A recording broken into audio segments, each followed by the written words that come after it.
What's up, guys? I'm bringing you a Blade Talk with Scab and Joe with none other, Ernest Emerson of Emerson Knives. Fantastic legend of a man. It's a long one, guys, but definitely stick around and watch it. You won't regret it. It was a great show. Probably one of our best. Enjoy.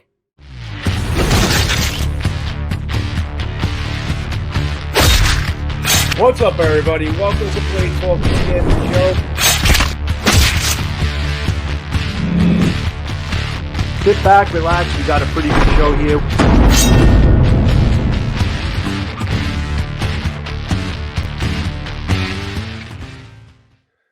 Welcome, everybody, to Blade Talk with Scab and Joe. Man, I've been waiting for this show for a long time. The reason why Scab and I wanted to venture into Blade Talk, obviously, our love of blades, and connecting with community and talking about our love of blades, talking about knives and swords, every pointy stabby things. Okay, and that's basically what we're doing. But our main premise is also to talk about our amazing American knife makers, and we have pretty much a legend, one of the best right now, if not the best. Okay, we have Ernest Emerson in as a guest today, and this is just, I've been looking forward to the show for a long time, and I'm so happy that he joined us here today. So and I don't know if one show is going to do it, because if you look at his background and his history and his body of work, it could really branch into 3 shows, but we're going to try our best to get as much in here as possible. What we're also going to talk about his knives, what's coming up on Blade Show, a little bit of history, and basically let's see where it goes from there. So, but before I do that, guys, as you know, our support for our U.S. veterans, hashtag 22 a day, or more importantly, hashtag 22 a day no more, because anything over 0 in terms of veteran suicide is too much. So appreciation to our veterans, appreciation to our active military is always supported on our channels. And vets, you're always welcome on Blade Talk and our corresponding channels. And again, my name is Joe from JS Bladecraft, coming to it from Choir Boys Outdoors. So without further ado, let's bring our special guest into the room. And here is Mr. Ernest Emerson. Welcome, my friend. Thank you, Joe. I appreciate it. I've got a lot to live up to after that introduction. I hope I can do that. You lived up to it already. You lived up to it already, and ongoing. So there's nothing you need to do more than that. It's an honor to be here. Thank you for joining us. This is definitely an honor for us to have you here. There's so many people. Actually, let me see. The comments are going to be here, but so many people commenting. There's so many lovers of your knives into the room, specifically Isaac Knives and Knowledge. Isaac is just I mean, as far as your knives, I mean, that's his number one. I mean, he's always talking about your knives on his channel. I mean, there's so many people in the room that just love your knives, and they're just so excited for you to see you here on Blade Talk. Thank you, and thank everybody that's watching. And I'm always amazed that I'm just amazed at. I'm a lucky guy. I've been so lucky my entire life. So, but you worked for it, and you're a very skilled knife maker and designer, and it's not by chance that you have the success that you have, because you had the skill from a very young age, and you grew with it. People noticed it, and that's why where you are today. Well, somebody noticed it, but it's funny, because I was gonna say, when I was waiting this evening to talk to you guys, I was thinking, I love this so much that even if all the knives that I make, I just put in a box and stuck in some closet somewhere, I'd still be doing it until the day I die. Because you love knives, you love the whole trade of it, the just blade craft in general. But let's actually bring Scab into the room. Sure. Hello, Scab. How are you, buddy? Don't worry about me, Joe. I'll be okay. We just had to finish our thoughts. Well, I'm glad you got. I just wanted to get my word in before you got in, because I won't be able to. That makes me feel so much better. Thank you. Welcome, Scab. No, good to see you, Mr. Emerson. I told you before, and I'll tell you now. Thank you, dude. This means the world to me. It means a lot to Joe. So thank you for being here, and we're looking forward to it.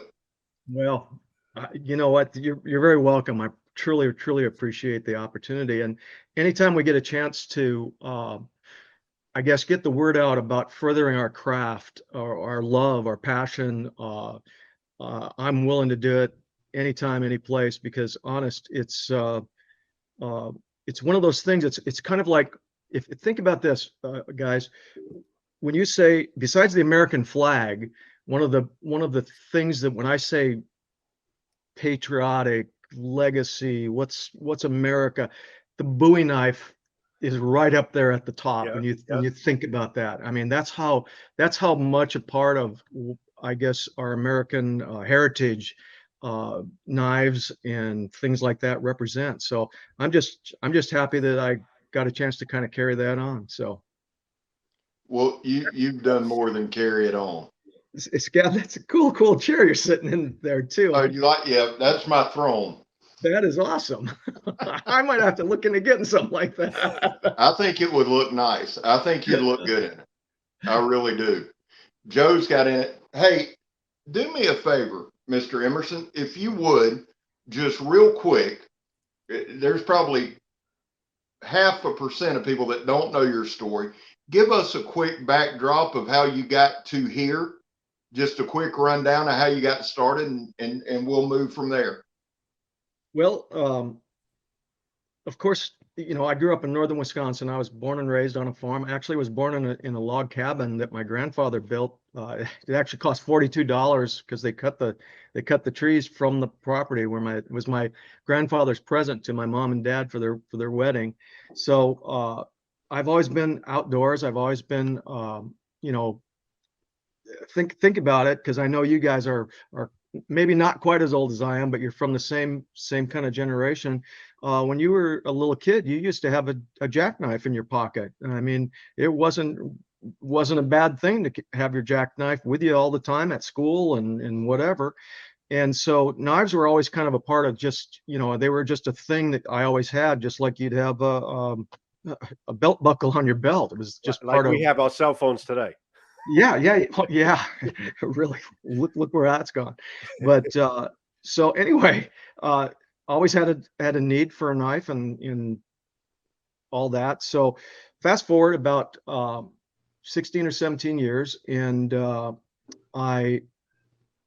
TV series Kung Fu came on with David Carradine, and I was like, oh my gosh, I got to do that. That's something I have to do. So that's a whole nother story, but it's the doorway that led me to where I was going. So the next thing that happened was I went to see my first Bruce Lee movie, and holy guacamole, that was really the nail in the coffin, so to speak, for me and martial arts and all that. So I spent a lot of time training, blah, blah, blah, blah, blah, nothing to do with Bruce Lee or anything. But then I found out that there was a school out in California that was run by Bruce Lee's proteges, a guy named Dan Inosanto and Richard Bastillo. And so I packed up my bags and headed for California and enrolled at that school. Now, this was an interesting thing because most schools were like, come on in, pay your money, take a place on the mat or whatever. I went to the school and they said, it's going to be 6 months before you come up for evaluation, see if you can even come into the school. And I was like, holy smokes, this is no joke. These guys are serious. So I went to the school, got in, they allowed me to be a participant. And again, fast forward a little bit, after I was there for maybe 9, 10, 12 months, they introduced us to some edge weapons training.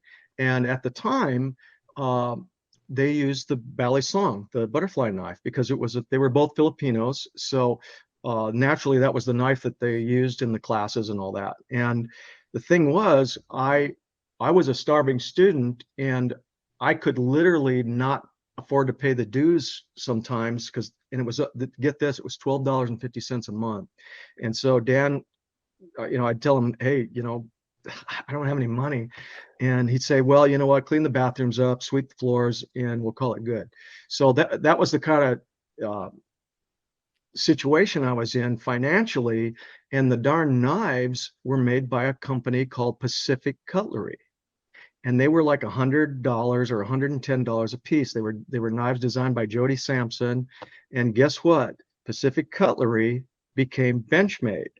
So long story short, but one of those really weird circular snake bites its own tail type things, I couldn't afford to buy a Pacific Cutlery Balisong, so I went to Richard, who became a dear friend of mine over the years, and I said, "Could I borrow your knife? Because I think I could make one. Would you allow me to borrow your Balisong?" And he said, "Hey, you know what? Head on in, go ahead." So he gave me his knife. I took it home, had it for about 4 or 5 days, hacked a knife out of a piece of tool steel with a hacksaw, couple pieces of aluminum, drilled some holes in it on a little drill press that I had. Heat treated the knife with I filed the bevels on because I didn't have a grinder or anything, but it became something that I could actually click clack around and manipulate. Brought it back, gave him his knife, and I handed my knife to him. And he goes, kind of laughed. He goes, "Well, it's not good, but it'll do." So what happened after that was there were 2 or 3 other starving students in the class, and they came to me and said, "Hey, Ernie, could you make me one of those knives?" And I said, "I think I could if you guys pay for the materials. It's about $12 in total for everything." And I said, "Yes, I can do that." So that actually started me on my knife making career. But here's the ironic thing about it was, you fast forward from the mid 70s all the way up to like 1993 or something like that, and I'm sitting at Benchmade with Les and Roberta, and we're designing a knife, or I brought a design to them. We're speccing out a knife called the CQC7, which at that time became, the iconic, tactical folder, and was one of the top selling knives in the world. So I only made those knives because I couldn't afford to buy a Benchmade in the very beginning. And then it turns around and here I am at Benchmade working with the company, building a knife for them. So that was kind of that progression that went along. So now with that being said, this is, and I'm going to ask you in a minute, this is my CQC7. Yep. This is my first Emerson knife. And I'm going to tell you something about this knife. A buddy of mine that I work with said, "Hey, man," when I started the channel, he goes, "Hey, look, man, you got to get an Emerson. If you're going to be serious, you got to have an Emerson." I said, "Okay." So I ordered it. Didn't think anything of it. I really didn't. I said, "Hey, man, I got it." He goes, "Now, have you watched any interviews with Ernie?" I said, "No." He said, "You got to." I said, "Okay." So I watched, and you made a comment. And a bromance started from that comment. I have zero problem saying it. And I think it was one of your videos, but you said, and you just said it casually. You said, "Hey, I like to fight." And I said, "I like that dude," because it wasn't a tough guy thing. It wasn't a, "Hey, I'm a badass" thing. I understood it. And I'm telling you, from that point on to now, I've carried this knife. This is I call it my go to hell knife. Now, I'm going to ask you what your go to hell knife is, and I'm going to explain it. It doesn't have to be your favorite, but do you have a knife that if you walk by it, it goes in your pocket? That if you're in the room with it, or you're going to do something, or you have a task, it goes in your pocket. Do you have one like that? Actually, I do, and it's in my pocket right now. Actually, it's funny you ask. Now, this knife is called the EX100, and it's a lot like that CQC7. But the story on this knife is my first. I mean, I had a Barlow knife when I was a little guy and all that. And I don't know if Barlow was actually a knife, but that's what I called it. It was a jackknife with kind of a sheep's foot blade in it. But the first real knife that I ever had was a Buck 110 folder. Yeah. And like so many other people, So many others, I mean, think about it. Yeah. It's a buck knife, for gosh. Yeah. And so I always liked the Buck 110 folder because it was so clean, it was so simple. And so this knife is kind of my tribute to the Buck 110. So it's not exactly like a Buck 110. It's got an Emerson-esque kind of design to it, but I wanted something that had that kind of a clipped Bowie knife handle on, or blade on it, and just a real simple design. And as you know, this is a lot like that CQC7 handle, which to me just fits me perfectly. It's very comfortable, and you'll see that kind of style on a lot of my knives. So the knife that you bought, so many years ago is a lot like the knife that I still carry, because look at the handles. Yeah. Yeah. Similar. And it's just got a more Bowie type blade in it. And it was because of my love for the Buck 110 folder, because how could you not like a Buck 110? Oh, well, you got to have a Buck 110. You absolutely, if you don't, I question your knifehood. There you go. Or at least have owned one. Yep. The thing about this knife is this. I think I like it, and I've got two regrets with this knife. First regret is I didn't get the wave technology on it. It was my first one, and I thought, I'm gonna, I wished I would have. The second is it came with a chisel grind, and I changed it, and I could kick myself in the ass because I've got one I hadn't messed with. I've got my Vindicator, right? Yep. And I adore this knife. I love this knife. I like that keeping design. the chisel grind. I'm keeping this on it. Yep. But it's like a learning thing. And I've heard a lot of people say this, and I would even echo it.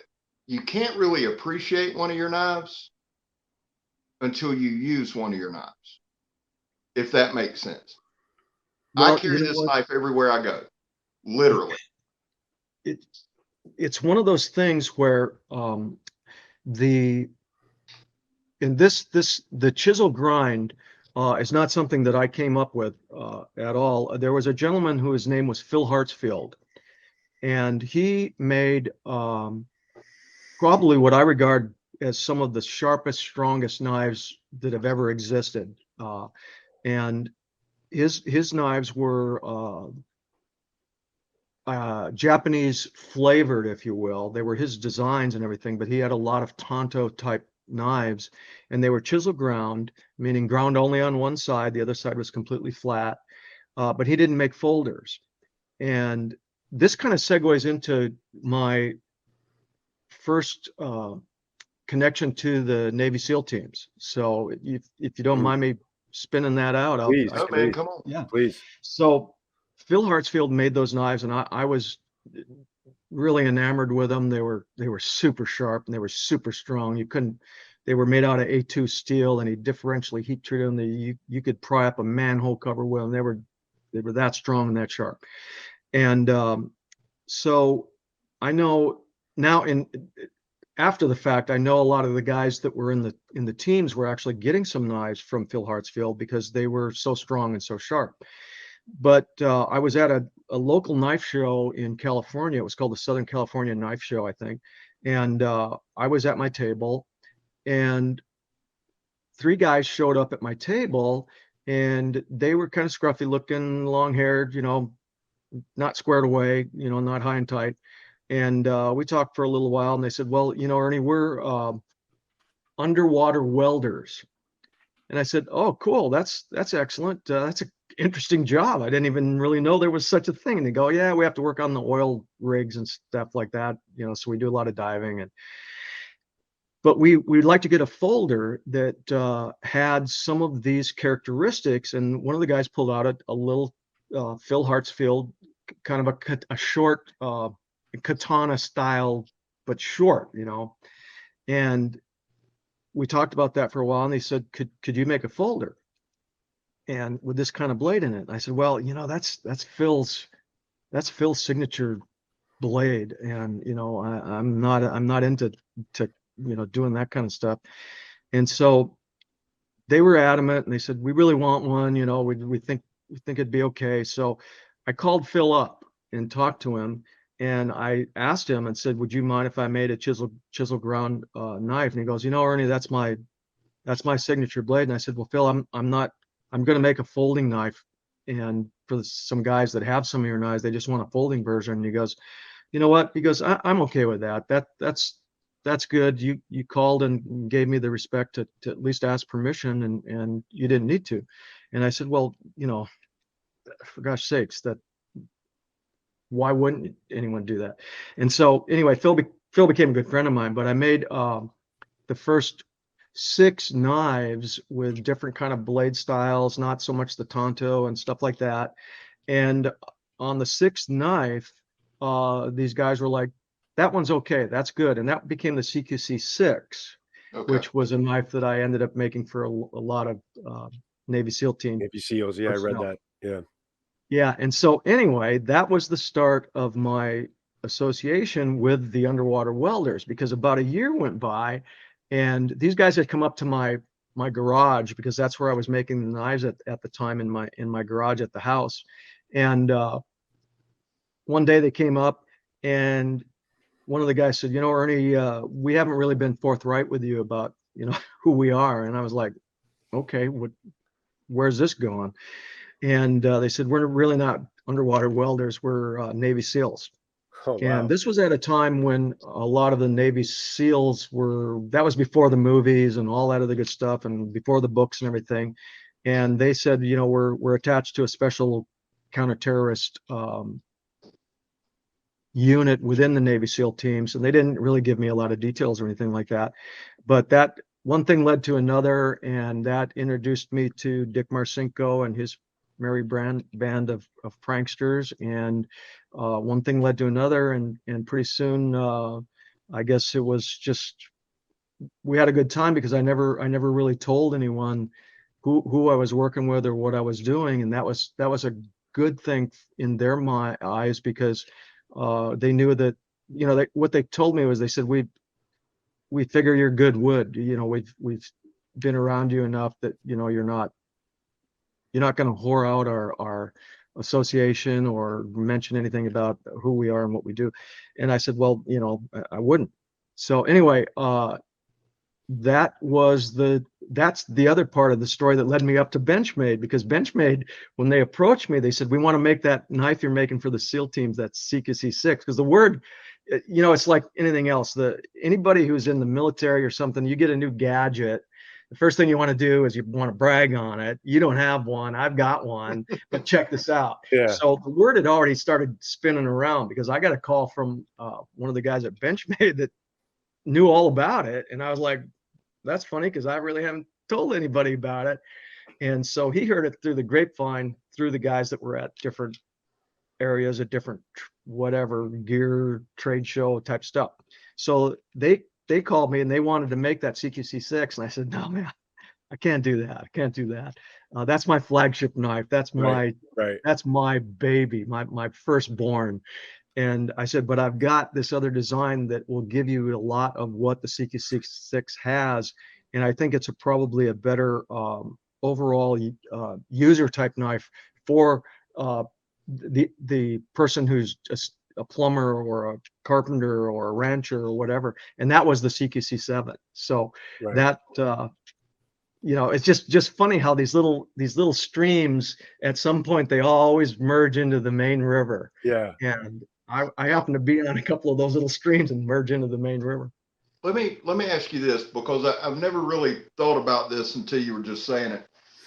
When they came to you and they said, okay, this is who we are, this is what we do, did it add any pressure to you at that point? Or did you feel like, did it give you more of a sense of responsibility? Like, okay, not that you didn't take it seriously, but did it add any gravity to, hey, this is the real deal stuff now, and I did it? Or was it just like, I know these guys good enough? And what was the response?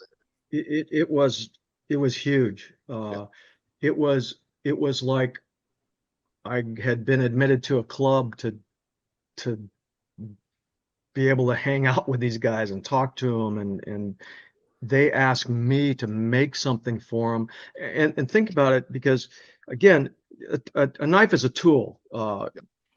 It's just a tool, but there is the possibility that sometime it could be a life-saving tool, or it could be a weapon tool, depending on it.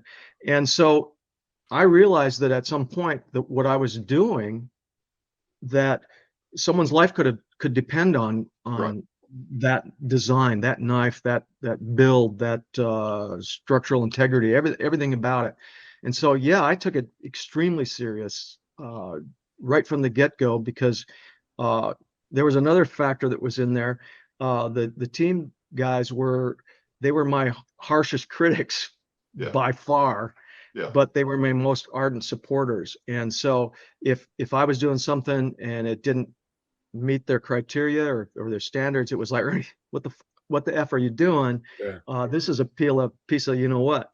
And luckily none of that ever offended me, because I was like, okay, cool. These guys are dead serious about their gear and everything. They get the best stuff that exists, things that aren't even going to be on the civilian market maybe for 2 or 3 years down the road, from silencers to special weapons to special ammunition, night vision, everything. So I thought, holy smokes, this is awesome, and I'm going to live up to those standards. And so nothing that they ever critiqued of mine ever hurt my feelings. I just use it as a jet fuel for the evolution of what I was trying to do, which become a better knife maker. So yeah, I took it extremely serious, because they were serious guys, and they were involved in the protection of our country and their teammates and all of that good stuff. So yeah. Well, I appreciate you answering that. Honestly, I had and I didn't think you wouldn't, but it never struck me. But when you were talking about it, I thought, holy shit, that would be, because you take pride in what you do. You've come from making your own ballet song so that you can take martial arts, to now people are coming to you, to now these people are some of the best our country has to offer. They're taking my gear into a foreign land. I can imagine that could be, and you not taking offense shows that you're an open-minded thinker. And we went live last night as well, and we're talking about certain things afterwards. I'm not gonna get much into it, but there is a group out there who, when they produce something, man, that's it. And if you don't like it, the hell with you. You know what I'm saying? So the fact that you're willing to change and willing to take that critique speaks volumes as well. Well, you know what? I've always looked at knife making no one on earth needs to buy an Emerson knife. Not one single person. There's knives that you can buy a million different places, from thousands of different knife makers, hundreds of different knife companies, and they'll all serve you well. If you treat them well, they'll serve you well. And so no one needs to buy an Emerson knife. So every time a person steps up in front of me and has an interest in something that I'm doing, that person they're the person that's putting a roof over my head. And who am I to tell them they don't know what they're talking about? Or you know what I'm saying? Yeah. It's the customer, the user, that tells me what they want. And that's one of those things too, is that I've always just wanted to listen to what people want. What do they use? Because I always use a stupid analogy, but I always say, look, I could make the best shoes in the world, the best. But if I only made a size 23 shoe, probably not going to sell too many of them. Right. So I got to sell a shoe that's going to fit most people, so to speak. And so I've never lost track of that. And it's, I want to make a knife that's used. Now, one of the things that I also need to say is this. I look at the knives really as a tool, nothing more. I mean, a lot of guys think that it's an art, they're artists and all that. And I got it. Some of them are extremely talented, and they really do make knives that are worthy of the term art. But I always tell people, you know what? I make hammers with sharp edges. And that's my philosophy of the knives that I make. And I never want to lose track of that.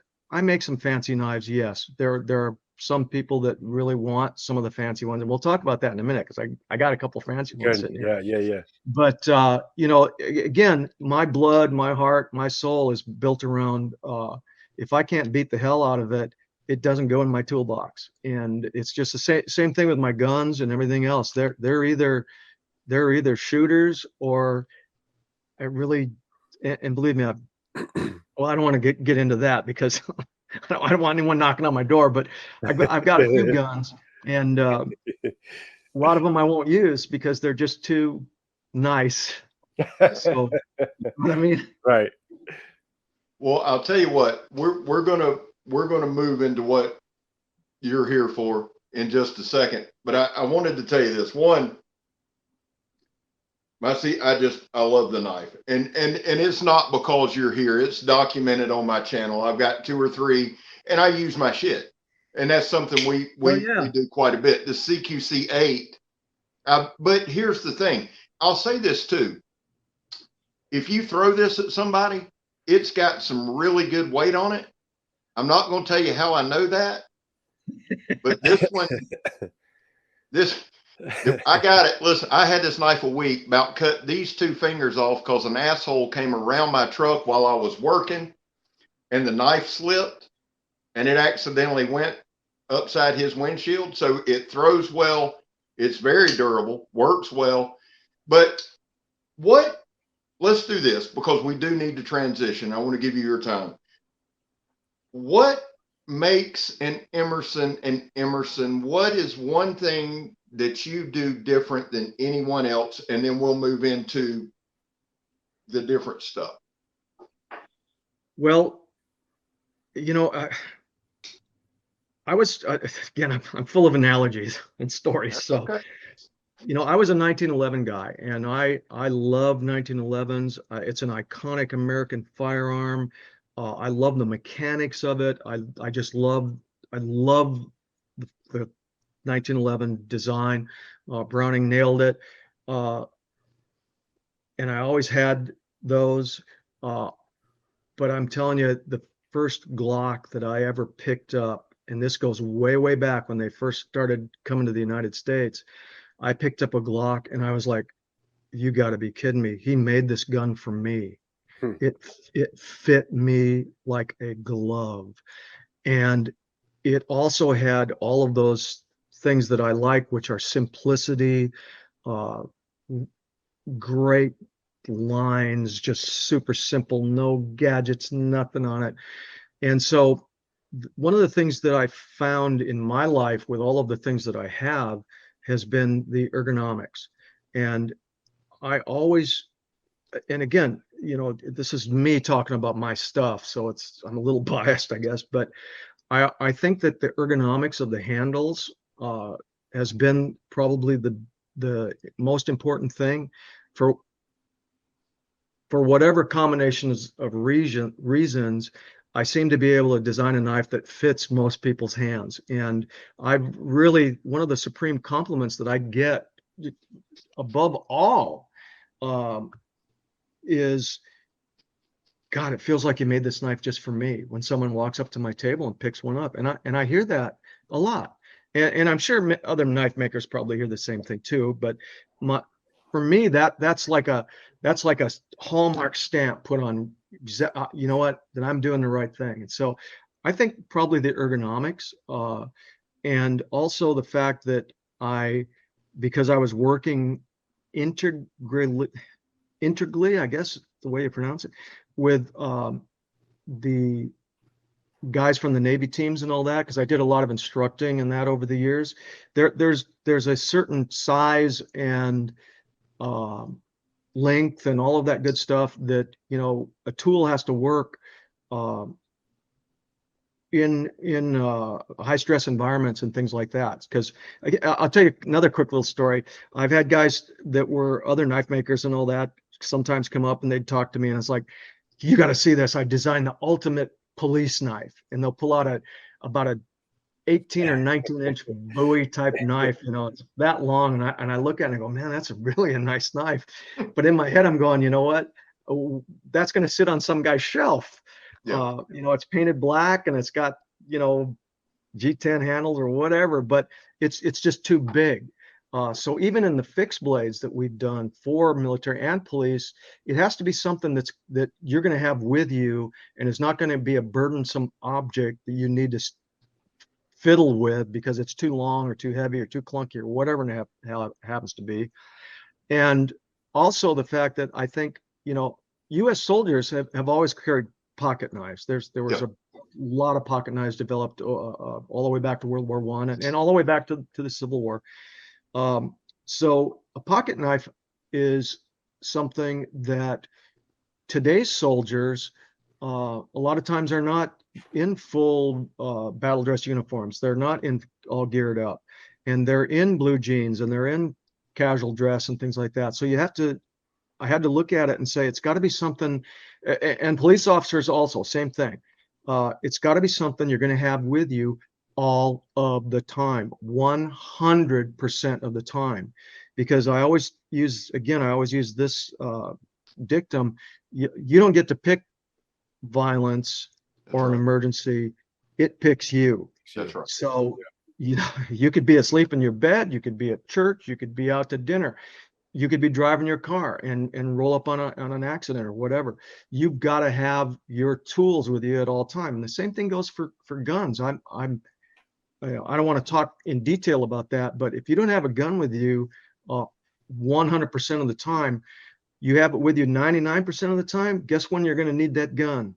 That's right. That 1% time, and ain't going to be there. And you're going to say, damn. So again, those kind of philosophies and those kind of principles about what knives I've made and things like that, they had to be something that was, I don't make the great big giant folders. I've made some that are getting a little bit to the big side, but it's still got to be something that you can slip into your pocket and have when you're going out to dinner with your wife and the kids, and not have it be something that's in the way or anything like that too. So go ahead, Scab.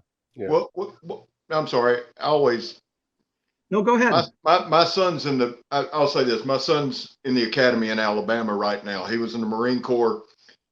He just enlisted back in the Alabama National Guard, and he is in the police academy in Tuscaloosa. And when he graduates, I'm going to gift him a Vindicator. Oh, no kidding. Yeah. I want him to have something that cool. That if you need it, it's there. Here's the thing, and I believe in this firmly, right? I've been cut. It sucks, and so I look at it as a tool, but I am a huge advocate in using your stuff. Now, if it's one of your steak knives that you've made, then yeah, you're not going to go. But I am a huge advocate in using it. There are folks who will buy a knife and say, well, it's for self-defense. They never take it out of the box. They never put it in their pocket. They don't stab a bottle with it. So it's not going to do, and I agree with you. But the one thing I'm going to say, and then we're going to transition to Blade Show. I have 3 of your knives. I think I've had 5. I've gave 2 away, but I've had 3. I have 3 different handle styles, right? And every one of these son of bitches fit my hand. It's crazy. What I'm going to do when we're done is I'm going to send Joe. I'm not sending you my CQC7. That's not happening. Joe. But I'm going to send Joe my CQC8 and my Vindicator so he can see. It's important, I think, if you're on YouTube, to have an Emerson. I believe that. Now, having said that, let's segue into what you actually came on for. And I'm going to turn it over to you, and you take from here, and we'll sit back and watch. Well, thank you, Joe. The thing about those knives like you're describing too is I've used every single one of those knives to cut steaks with, and being a rancher and being around animals, the other thing is there's going to be a wreck at some point, and many times over. There's always an emergency. There's always somebody getting tangled up, and so let me just say something about knives in general to start with. The club or the rock may have been mankind's oldest tool, but I'll tell you what, the knife was probably number 2, because the minute that rock broke and there was a sharp edge on it, that was the first knife. And the thing about knives that I love so dearly is, I don't think, we're millions of years from that primitive man, Homo habilis, I think was the guy that they said was the first guy making some tools. We're millions of years from that, and yet we still use a knife every single day of the week. And I'm telling you, I've been in front of boards of, you know, because I go and give talks sometimes about business and about ethics and about morality and doing the right thing. And I've been in rooms where there's guys that have, well, I gave a lecture over at SpaceX for Elon Musk about 2 years ago. And those people would be the last people on earth that you'd think have a knife, because a lot of them were in suits and a lot of them were in Birkenstock sandals. So it kind of went across the board. They're not the rough and tumble guys you run into down in the, you know, the hills of Kentucky and stuff like that. But I asked them, I said, how many people in this room have a knife in their pocket? And just for curiosity's sake. And, you know, out of 30 or 40 people, about 20 of them had, whether they were little Swiss Army knives or little pocket knives or whatever, they had knives. So again, it isn't just the outdoorsman or the soldier or somebody else that has a knife.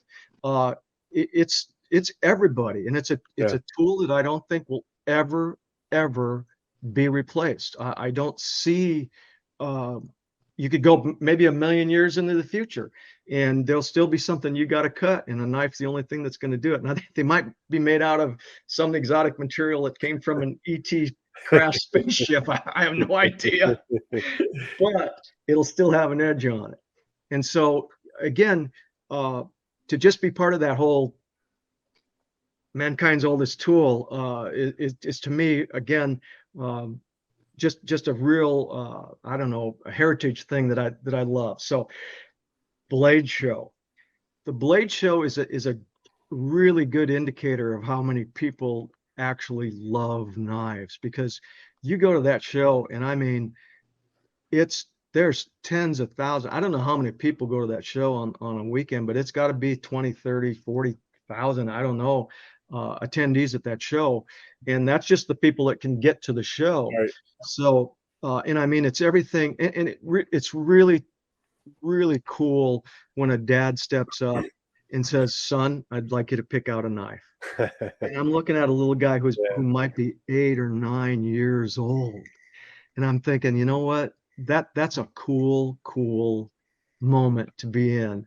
And then sometimes they ask me to get a picture with them and all that. And I'm like, holy smokes, that to me is like, it's a priceless moment. And it's just one of those things. That's how much I love knives. And again, I've told my wife, she goes, when are you going to retire? And I tell her, honey, I haven't worked for 40 years because it's not work. It's, you know, it's like being a musician playing an instrument. You just doing do what you love. You're doing what you love. Yep. You love it. Yeah. And so anyway, long story, but the blade show. So what do we got going into the blade show this year? And I'll keep this brief. I just wanted to kind of mention it because the show's just around the corner. And so what I've got going on is I always give a talk down there. This year is going to be one called Knowledge Destroys Fear. And it's because I don't have it in hand yet.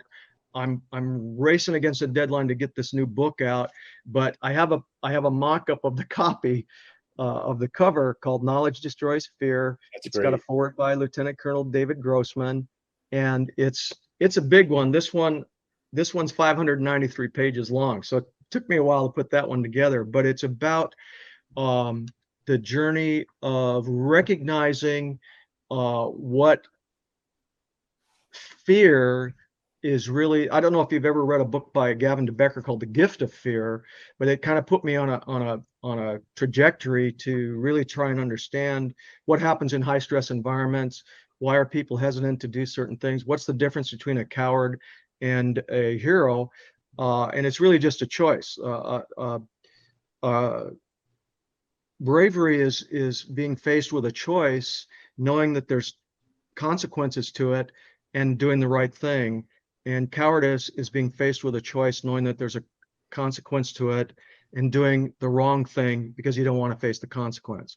And it's about all of those things. How do you, because believe me, I've seen it. I've actually been on both sides of it, to be very, very honest about it. And it comes down to, why did I make this choice and why didn't I make that choice? And it has to do with what my mentality perceived as the consequences. And a lot of times those consequences were imaginary. And so anyway, that's the lecture that I'm giving this year, is about how, how can you train yourself to go through life as a warrior, and always be able to look everybody that you ever deal with directly in the eye, and know that you can look them directly in the eye 20 years down the road and share a beer with them, and still be their friends. And it really comes down to just always doing the right thing. So anyway, going to do that lecture. The book will be coming out. That's it. Well, when the book comes out, let us know. But Yeah, we'll use, I'll gladly use the platform. I'm sure it'll sell out quick, but let us know when it comes out, because I definitely want a copy. yeah, And I want people to know. I think that's important. I think it's important to get that kind of that out. I really do. Well, it is, because there's a lot more to it. There's a lot about how to get out of a dangerous situation without getting into a dangerous situation, if that makes sense. Because again, I talk about preemptive self-defense, which is what you can do to really avoid putting yourself into a situation where you have to make a choice at all. It's a lot about situational awareness and all that. And it's funny, because I was just listening to a thing Jocko Willink was saying the other day, and he said, and this guy he's bad to the bone. There's no question about it. He's a behemoth, and well trained at everything that he does. And it was funny, because he was saying, my best self-defense weapon that I possess is my feet, and their ability to run and run fast. So, it's again, that's that preventative thing. Like, why get into a tussle unless that tussle is so close to you that there's no way to avoid it, or if you need to protect an innocent person, whether it's family, friends, or just a stranger that's in need of protection. So, anyway, that's what that lecture is going to be all about. And so we're going to do that, and then, but the real big thing that we've been working on for a couple of years is we started a whiskey company called the Emerson Whiskey Company. And our first run of whiskey is a single barrel, single cask, family selected out of, I'm not supposed to tell you the name of the distillery, but it's in Owensboro, Kentucky. It's 100% Kentucky straight bourbon whiskey, and we're very proud of it. And the cool thing about it is, well, I'll show you a picture, or I'll show you a bottle of it here. Oh, you got it. Well, there you go. That whiskey, the run that we're doing, the first 100 bottles come with a knife that's made from the barrel staves of that whiskey barrel. And so I've got the 100 of those knives that I've done, and it's a new design. We call it the bourbon knife, and this is one of them. And it's got the handles are absolutely beautiful, because I don't know if you guys know this, but the white oak that goes into the bourbon barrels is the #1 top grade oak that exists on the planet Earth. And the whiskey barrel manufacturers get the best oak way in advance of what all the furniture makers and the flooring guys and Home Depot and everybody else get. So it's the best oak that exists. And so the handles are absolutely beautiful. I had no idea how striking some of these handles are that come from these whiskey barrel staves. Now, of those first 100 knives, because the first 20 are completely handmade, what I call custom knives. They're handmade, they're hand ground. They have all titanium, what we call tank tread backspacers. They're highly finished. Everything's polished and anodized. So the first 20 knives that are 001 through 020 come with the match bottle of whiskey for the first 20. So the first 20 knives are all custom made. The remaining 100, that's 80 left over, are factory knives, but they might as well be custom. The only thing I didn't do is grind the blade, because I spent as much time working on these handles to get all 100 of these knives done as I did on any custom knife I've ever made. So those also come in a match set with the match serialized bottles, because every single bottle is hand signed by me, and they're hand serialized. And this bottle has a copper tag on it with a serial number that matches this, and then each knife comes with a copper tag, also hand stamped by me. I never knew I was going to have to hand stamp 3,000 separate stampings that I was doing, so that you've got a matched knife with a matched bottle of whiskey. That's fantastic. So we tried to make it special, and I think we nailed it. And so we got that. We're introducing down at the Blade Show, and they do go on. This is a shameless plug by all means. They go on pre-sale on May 4th. May 4th. So we're trying to make sure that we have enough That's of everything. next week. So, okay. Yeah. and you can find that on our website. But that's Awesome. what I've got going on at the Blade Show. And again, it's become more of a family reunion for me down there than a show, because I spend more time just talking about whiskey and what's going on and having a good time than we do sometimes about knives. And it's funny too, because I tell Is that people, the same thing? These knives are the same thing, Ernie? Yeah, those are the custom ones right there. Those are the 20 ones. Those are the 20 custom knives. And but it's funny because being out here where I live right now in California, I go back to my hometown in northern Wisconsin to see my family and everything once a year. And we go to the knife shows, whatever, Blade Show West, Blade Show Texas. I haven't been to the Texas one, but we're going to be NRA shows, the Gathering, the Blade Show, and I see a lot of the same people come to those shows. I see my knife family more than I see my own family. So it really is kind of like a family reunion when we go to these shows, and I have an absolute blast, because talking about knives and whiskey and guns and all that good stuff, I'm like a kid who just died and went to heaven. So well, I love the graphics on your bottle. I absolutely adore that. And the knife, Joe, can you put us all back together? Yeah. I'd like Ernie to show that knife again, if he would. Sure. Do you mind showing that? That is beautiful. Absolutely gorgeous. It's actually it's a good design. I really like it. I just don't have one in my pocket right now. Man, I love it. We're trying to make sure we got enough to match all the whiskey bottles, but it's got a Bowie type blade, because being that this is all happening down in Kentucky and everything, I wanted to kind of reflect that same kind of legacy of the American working man's knife. It's got a real comfortable handle that you'll see on some of my other models, very similar to that. So it feels really good in the hand, no matter what grip you hold it in. And it's just, if it wasn't a whiskey knife, I'd put it into our catalog as a regular model. That's how much I like it. So I just wanted to know it's lovely.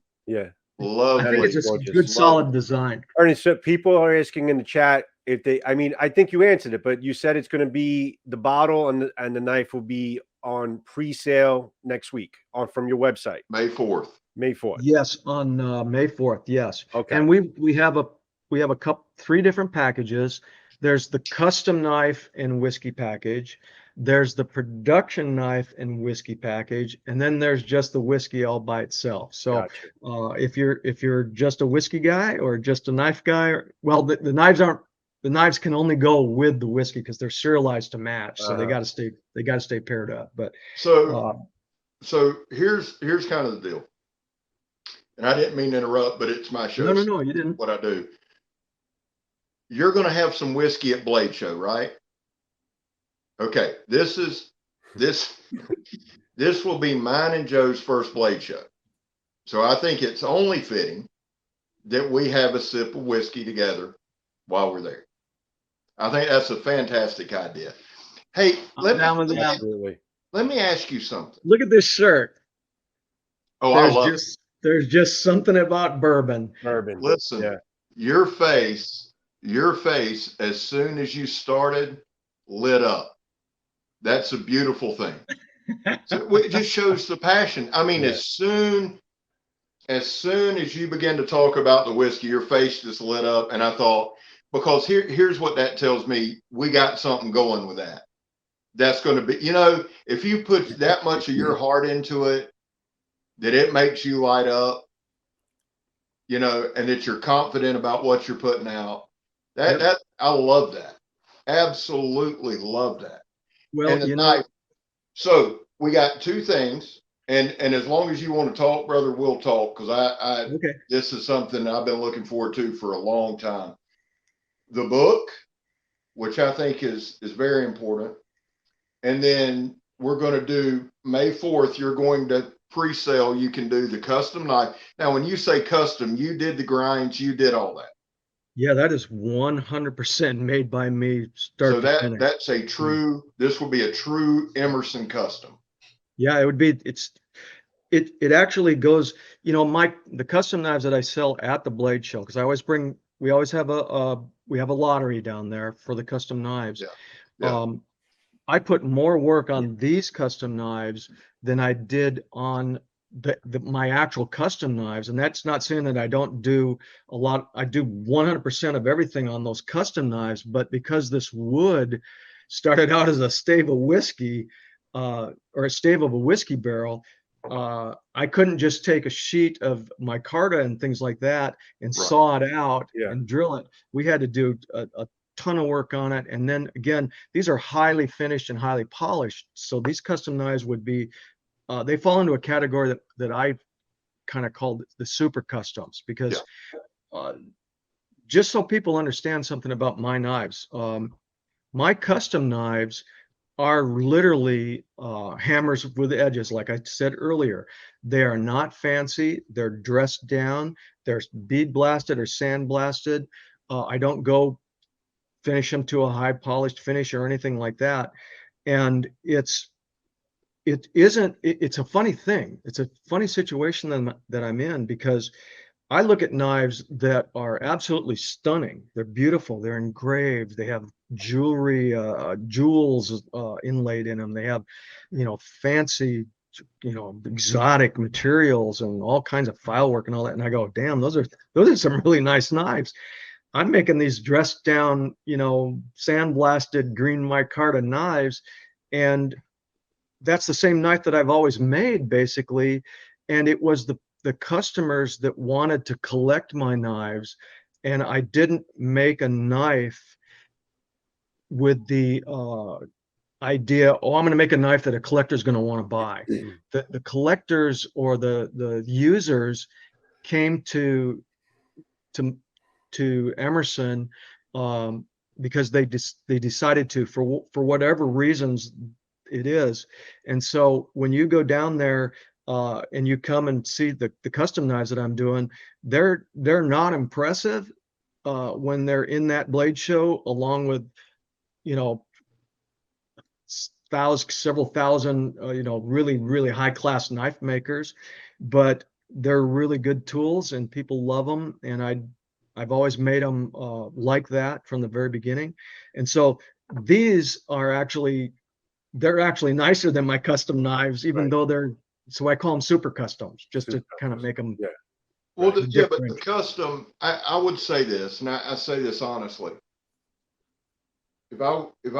If you said, look, Scab,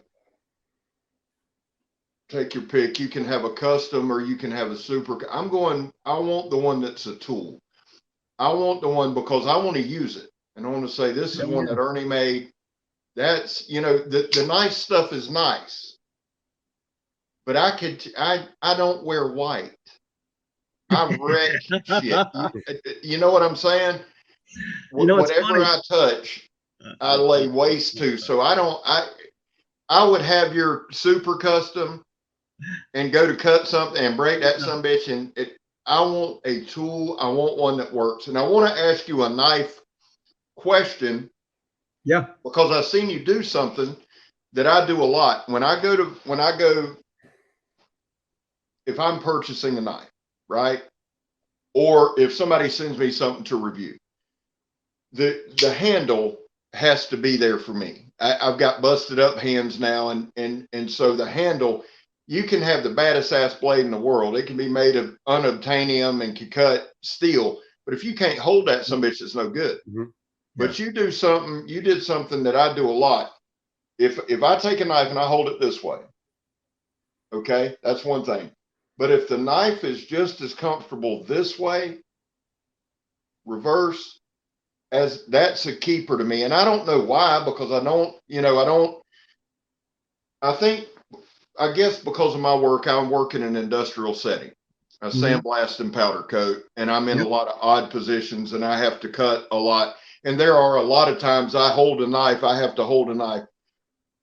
But if I hold it like that, and again with yours, I mean, there's just something, it's the Vindicator. There's just something, I'm locked in. And like I said, 99% of the time it's like this, but that's a selling point to me. Do you find a lot of people do that, or?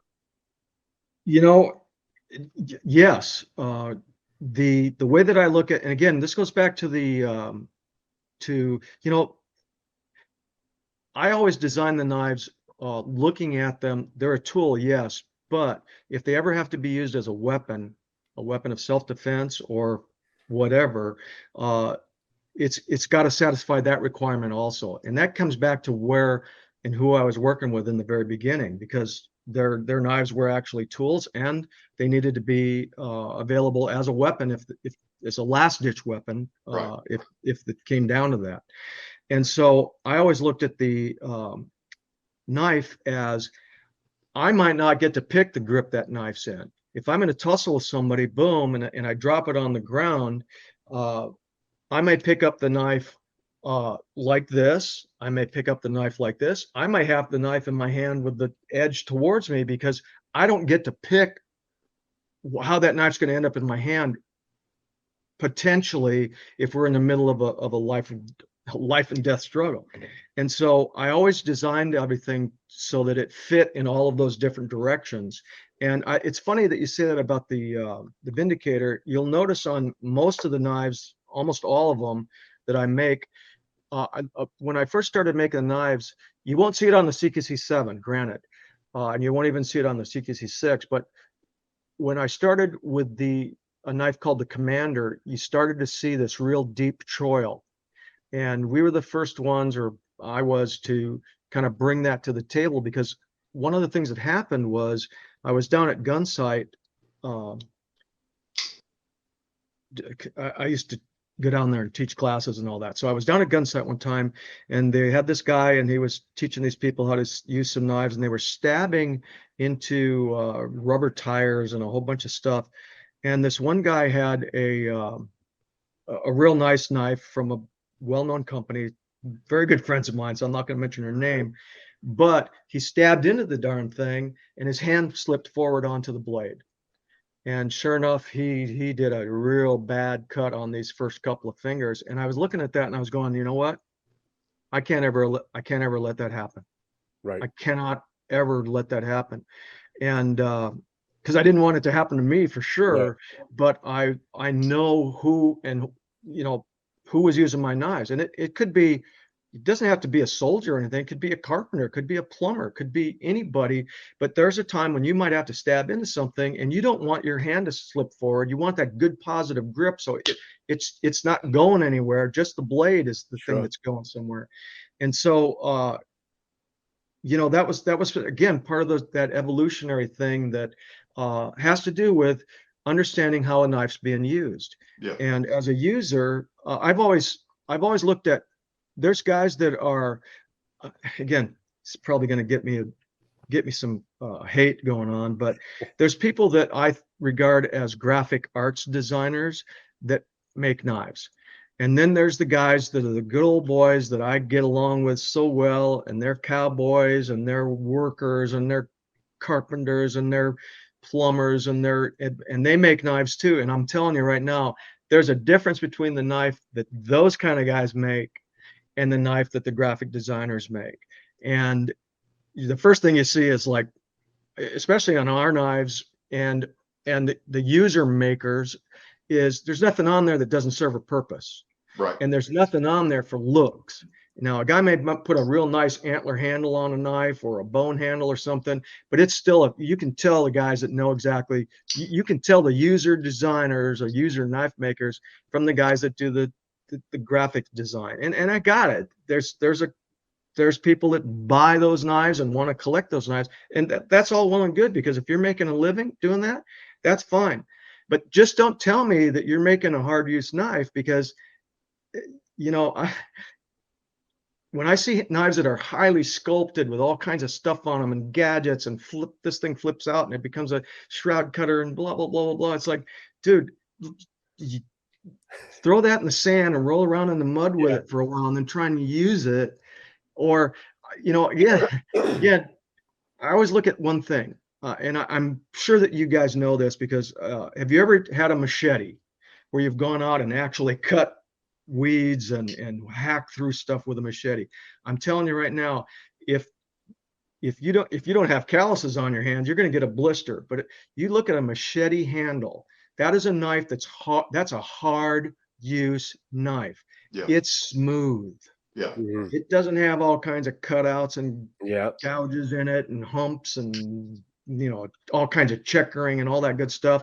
And I tell you what, if you use that knife for 5 minutes, you're going to shred your hand.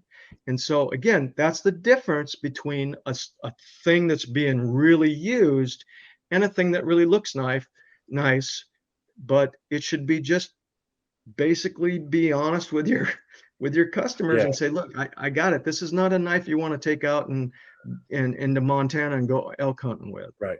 Yeah. Well, I want to answer that. It was something I wanted to also bring up to you, Ernie. There's a multitude of knives out there like that, and I know exactly what you're talking about. I think it just comes down to every knife has to have its plates, you know, in terms of just the fancy smancy ones and the ones that are really made to be used.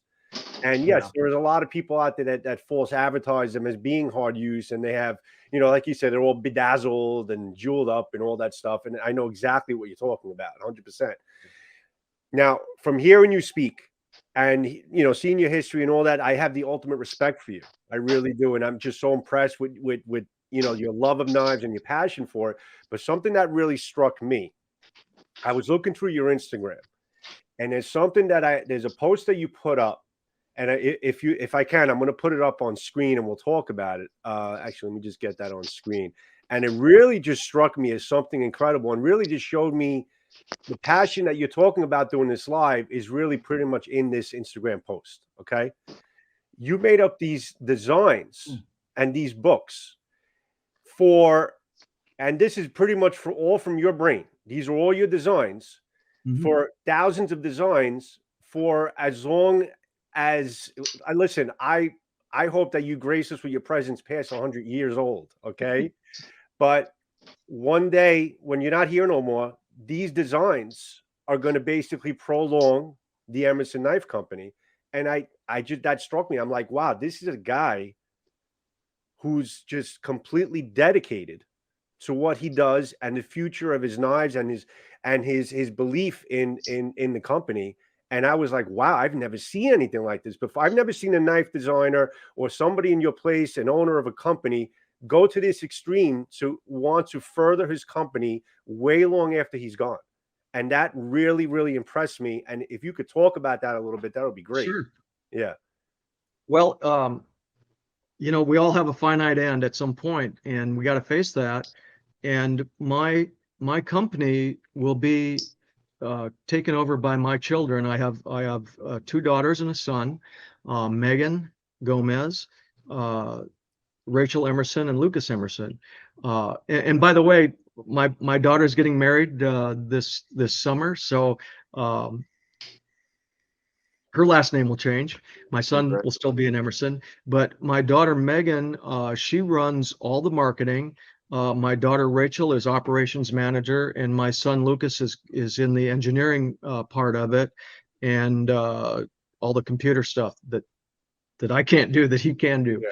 So I know that it's going to be something that I need them to be able to keep vital, and I also realize something too. It's you know, I started the company with my wife and our name is on it, and people identify Emerson Knives as Ernest Emerson, and I realize that it isn't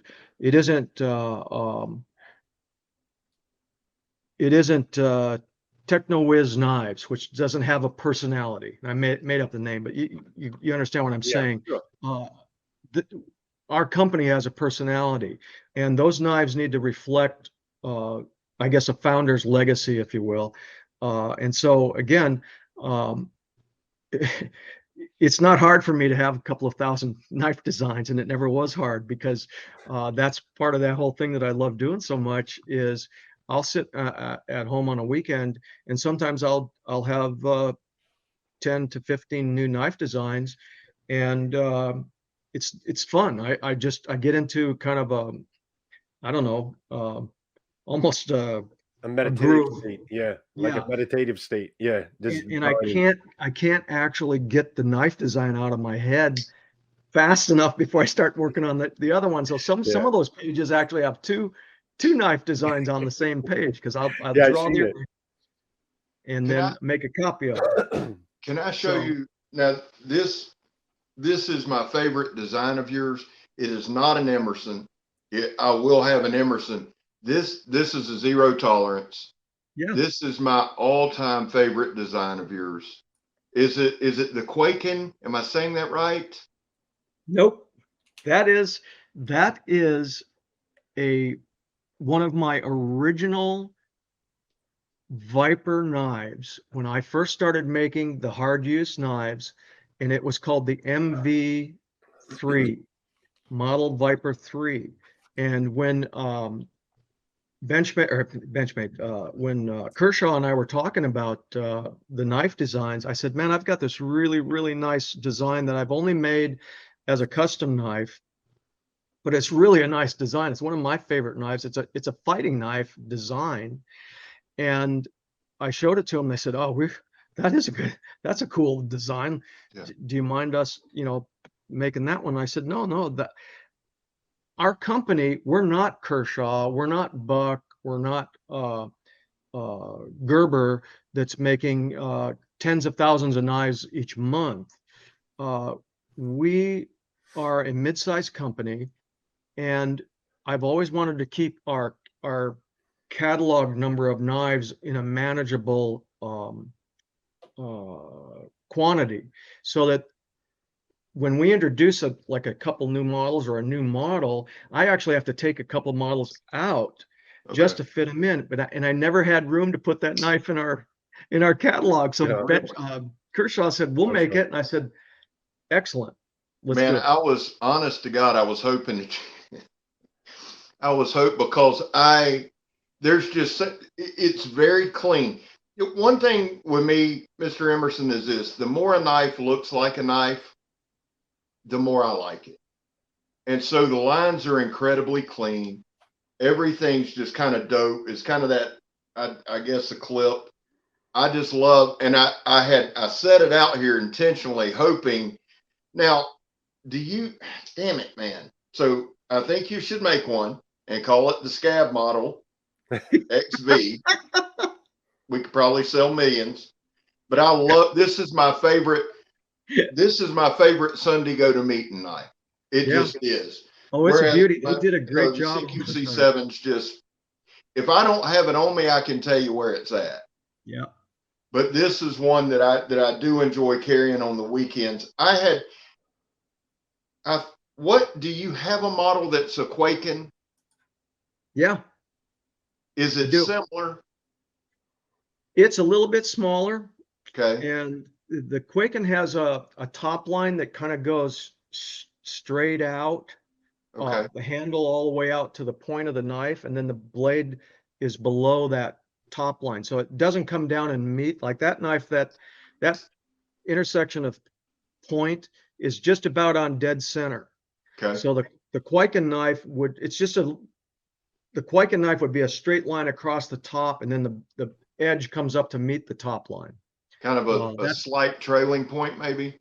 Yeah, it's a Japanese style that I've always liked. I've really liked Japanese style blades over the years. So I don't want to hold you longer because I know you're incredibly busy. But that tomahawk right behind you, Yes, sir. is that your design?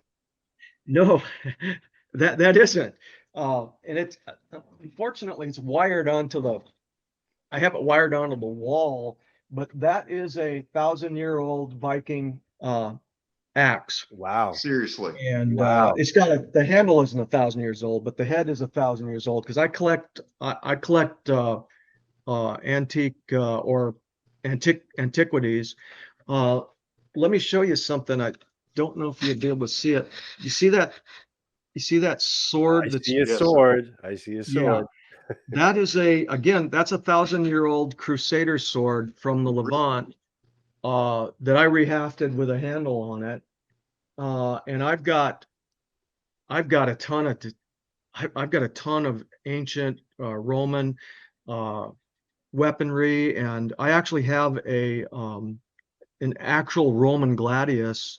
Well, let me show you this one. This is a smaller short sword, not a classic style gladius. I'll be right back. My sword peeps in the room are probably drooling right now. Dude, that's This, Oh wow. oh wow. again, this one is probably, I think this is about 140 AD or so. Oh, And again, really? I hafted it with a handle that I put on it just so I could Yeah. have it as a hanger. Yeah. And this is not a classic, what they call Mainz type style, and it's not a Pompeian style. It's kind of in between, but I have a Mainz style blade that actually the Getty Museum, because I had friends that worked there, they actually asked me if they could put it on display at the Getty Museum out here in California, because they have a great Roman collection of statuary and all kinds of stuff like that. So I was like, no, I think I want to keep that one myself. But I've got a ton of stuff, and I have stuff that goes all the way back to Neolithic stone axes, and Really? oh yeah, I've been I'm a knife guy, weapons guy. Yeah. Weapons guy. Yeah. Yeah. That's so let me ask you this, and then I'll shut up because Joe's gonna kill me No if worries. I don't want you to run long. But when you I got have a plenty of time, sword so. like that, when I'm you have sorry? a sword like that, or the axe head, or any ancient weapon, how is the balance there? Do you feel it and go, damn it, man, they had, or the Crusader sword? Yeah. Do you get a good feel? Yeah. And are you impressed with their technology for their time? Oh, absolutely. Because the thing about it is, if it didn't work, that's the thing about like the Japanese katana, so to speak, Right. or for example, that design was developed, and if you look at the history of the Japanese swords, there was a lot of stages of development until it kind of reached the, I guess, epitome of the best working model. And again, swordsmiths from different areas of Japan and all that had little nuance differences. Their tips were a little different and things like that. Different But curvatures, everything. Yeah. yeah, but the overall sword was pretty much the evolution of it had reached a stage where it worked, and it worked well. Now, the thing is, we see all of those and go, wow, they really had their what together. But there was also a lot of things that we don't see that were thrown in the trash pile or buried with the guy because his weapon broke or it didn't Right. work well. Right. And so what we have remaining generally are the things that worked the best, because those are the things that were used. Right. And when your life depended on a tool or a weapon where you were literally this close to the guy that was trying to kill you, things had to work well. And so those designs that were evolved out of actual battle and warfare and hand-to-hand combat and man-to-man combat, they reached they either worked or you died. And the weapons makers knew that. And if they weren't making the right weapon with the right point of percussion and the right balance and all of those good things that we can talk about, They didn't. What are you can go? This guy makes swords, and everybody who uses them, they break in half. No one goes back to him and gets any more swords. So again, it's when things are driven by necessity, they either work or they don't. Right. And so, to long-winded answer to your question, Scab, is yeah, the balance and the feel, the ability to swing them. Now, my handles might not be exactly the same as what was on this, but it's from a historical standpoint, it's very atypical of what kind of handle was on a Gladius at the times. But they had different changes in some of their handles too. But again, yeah, those guys knew what they were doing. I mean, think about the Viking swords and things like that, and the Arab scimitars and things like that. Each weapon had its own place. The scimitar was developed because it was used mainly from a horse on horseback. So it had to have that long, graceful curve on it, so you could slash down as you were going by the enemy. The knights' swords were more of a, think about it, they were sharp, but they were a crushing weapon. So it's like an axe versus a straight razor. They each cut, but the axe, if it don't cut, it'll break your arm no matter what, even if you had mail on or hard armor. So here's another interesting one. You know, the Roman shield, I believe it was called the scutum. They had a curve to it, so the soldier could fight from behind it and stab out into the person that was in front of them. And the Dacian warriors were like getting their what's handed to them, so they came up with a weapon that went like that basically, and it was a kind of like a handheld, almost a machete with a curved blade at the very end of it, so they could reach over the shield and come down on the heads of the Roman soldiers. So those kind of things have always fascinated me, and they've always been driven by necessity, because again, if your life depended on the tools that you were making, or the weapons that you were making, they better be good and they better be for a reason. So I'm fascinated with it. The thing that fascinates me is the Great Dane axe or the Viking axe. Hell yeah. And reading the Battle of Stamford Bridge, where the lone berserker held off, that to me is. Didn't he have one or two of his legs cut off? Yeah. That's, but you got, those are some hard men. Those guys, when they come at you, everybody wants to think of the berserker, and that's great, but there's a lot of discipline there, and there's a lot of training there. And like you said, back then you either did it or you died. You didn't have the luxury to go, I'm going to sit it out. So those weapons always, and axes have always fascinated me. I love the American tomahawk. I think it's a good weapon, a devastating weapon. So, we could talk all night long. I love it. And I love that you've got that stuff. That's awesome. I've looked at that tomahawk behind you, or that axe behind you, this whole time. It honestly has kind of, from here, it has kind of that Americana look, and that might be the handle, but that's just absolutely amazing.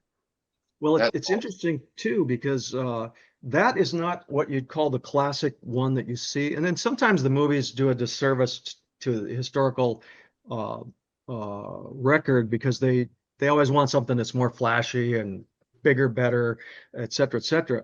But the things about those axes, including the scram sacks, or the Saxon knife sacks that was carried by all the Danes and the Northmen and all that.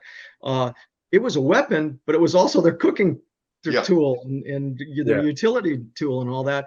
And again, an axe like that, you might have had a battle axe, but a lot of the guys, again, if you look at Japanese history, most of the weapons that the martial arts guys used, those are farm implements that evolved into weapons, like the kama and the tonfa and all of those different things. The nunchaku were used for flailing rice and all that. Those tools we're a weapon, and you got to go out and Sven, you got to go cut some firewood because we're running low here in the longhouse. So it's again those kind of things, because you can't you can't carry 20 different knives, and you can't carry 2 or 3 different axes. So you had the one that kind of fit right in the middle that you were going to use if you were fighting somebody, or if you were using it as a utility weapon, a tool, and all that too. So again, it's just I'm fascinated by the history of all that, because there's the real deal, and then there's the fantasy stuff that we see in the movies and things like that. And sometimes they're a little bit, they stretch the truth a little bit, but yeah. Well, and a lot of the old school Frankish axes, a lot of the early knights actually used them for throwing before stirrups and all that. So you had, you were flinging, and I believe, if I'm not mistaken, William the Bastard, when he landed at the Battle of Hastings, I believe that's what they used then, was the throwing axe, where they did several charges and threw. So it had multiple purposes. I'm fascinated with all that stuff. I really am. Let me show you something else. Yeah, absolutely. I'll be right back. Absolutely. Stand by. I could talk about history all day. As far as history of weaponry, I mean, that's great. The fact that he's so into it, he has all these artifacts, it's awesome. Dude, that axe on the wall behind him. Oh my God. Bro, that's dope. I wish I can see that blade close up if it wasn't on the wall, but I can see the details. Okay. Here is a Frankish style. Wow. Axe. If you look at the tapestry, this is very close to what they were, some of the guys were actually using. These two, this one is a Roman. This is a Roman axe. Really? Wow. Yep. I've never seen that before. And this is a Viking variation, very similar. And again, the thing about tools and weapons is there was coevolution, or convergent evolution, if you will, because I look at this Roman axe and this Norwegian axe or Viking axe, and there's a lot of similarities in between the two. There really are. Yeah, they're very close. And again, think about those guys. We go and get steel and then forge it. These guys had to get iron ore and smelt it and turn it into steel, and before they were even able to use it. So I think it's very interesting also that, when you think of the Roman Empire, let's say, and at one point in time, I believe the total number of Roman soldiers that existed at the height of the empire was approximately 500,000 soldiers. That's 500,000 helmets. That's 500,000 swords. That's 500,000 spears. That's 500,000. Think about the support group that needed to exist, all the way from digging in the dirt to get the iron ore to all those smiths, all those blacksmiths. And I'm just talking about the weapons. Think about all the everything that was needed for the horses, everything that was needed for the wagons, the furnaces, everything. Yeah. Everything. Yeah. I mean, it must have been staggering. Yeah. Yeah. The whole complex, because everything, while you might have some variations, for the most part, it was very uniform. At the height of the Romans. Yeah. Yeah. So, and if you go, and I watched a thing where they were showing how they would move camp, and they had to march X amount of miles a day and then set up a camp. Yeah. It's crazy. They carried all their shit and then set up, a fortified small city every day. Yeah. And you know what? The packs that they carried, they were not about 90 pounds. Yeah. They were hard men back in those days. And again, not to get off on a tangent, but if you don't mind me doing so. Go right ahead.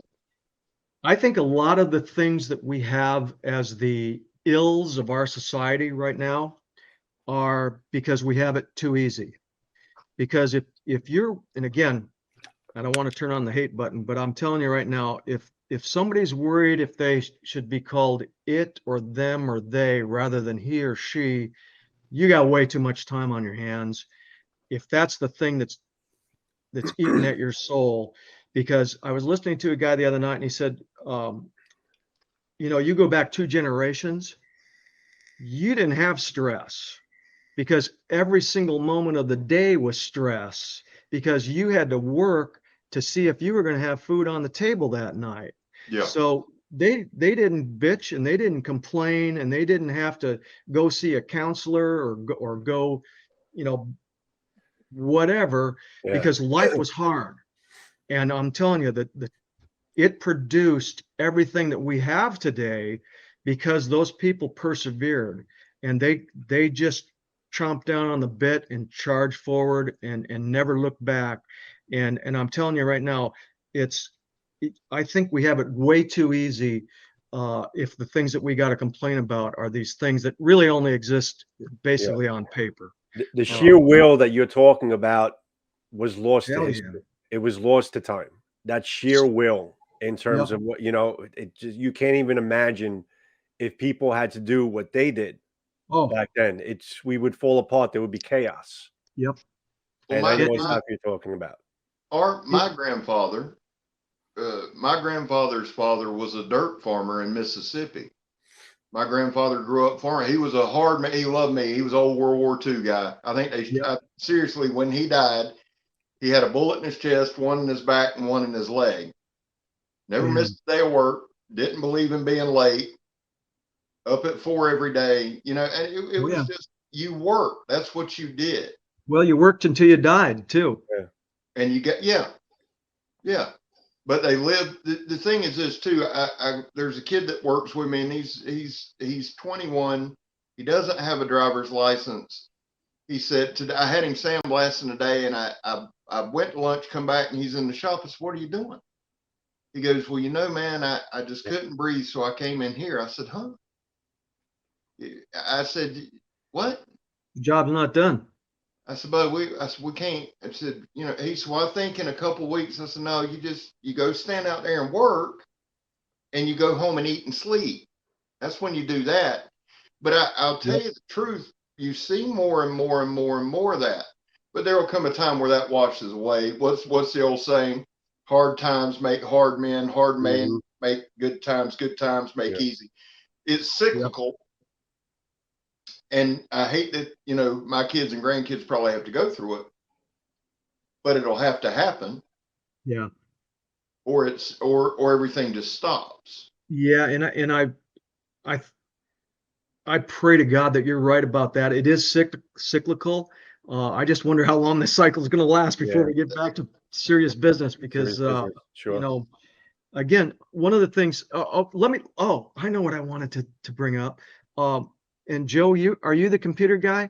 On my Instagram, a few, oh God, I'm so proud of this. This is something I wanted to. Well, how about I bring up the Instagram page and you just tell me where to stop? This is where you see stop. I'm looking at it. Okay. I'm looking at it. I'll bring it up. Okay. I want to talk about that for a minute because that was, again, one of those things where I was like, holy smokes, this actually happened to us.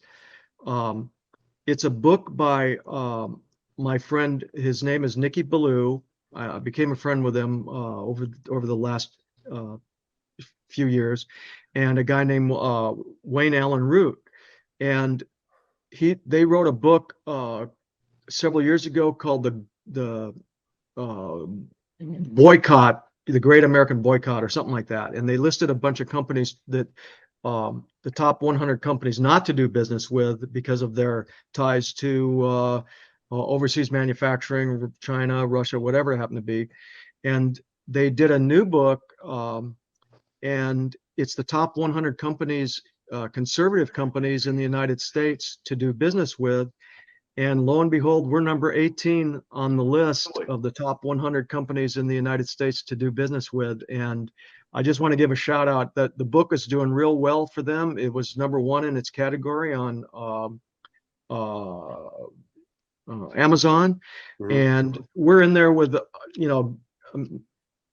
Black Rifle Coffee, Chick-fil-A, the list goes on, and there's a lot of companies in there that I learned about that I didn't know were 100% red, white, and blue, let's say. And so anyway, we're in there. We're number 18. I'm super proud of it. They recognize that in us. And congratulations with that. That's great. That's a great awesome. achievement. I love it. And again, I see things in our industry, because I'm in the industry, that really bother me. The fact, well, in general, is the Chinese influence that we are all suffering from, and our addiction to cheap Chinese-made products. That money is funding a sworn enemy of the United States, and I don't have any trouble saying that to anybody, no matter where they're from or who they are. It's a fact that the communist Chinese government is doing everything that they can possibly to break the United States, break our will, and eventually, maybe go toe to toe with us. The thing is, and I know this for a fact, they're deathly afraid of the American soldier.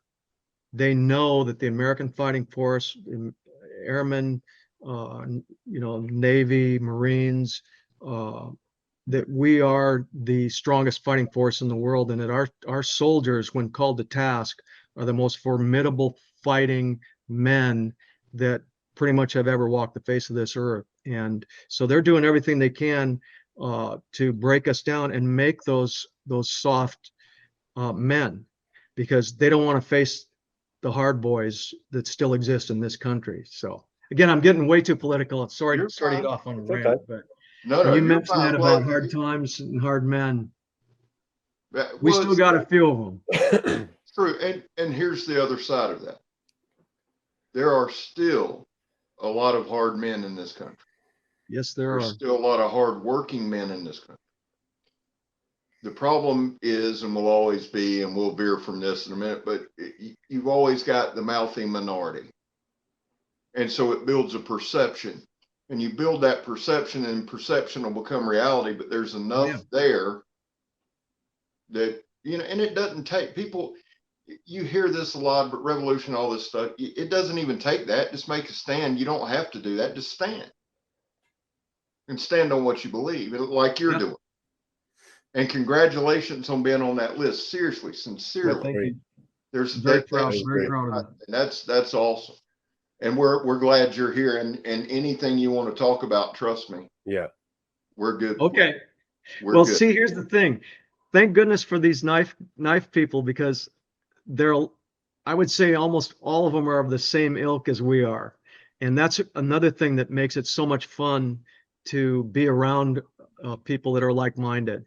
And again, I don't ever want to paint myself into a corner where I only have people that think like me around me.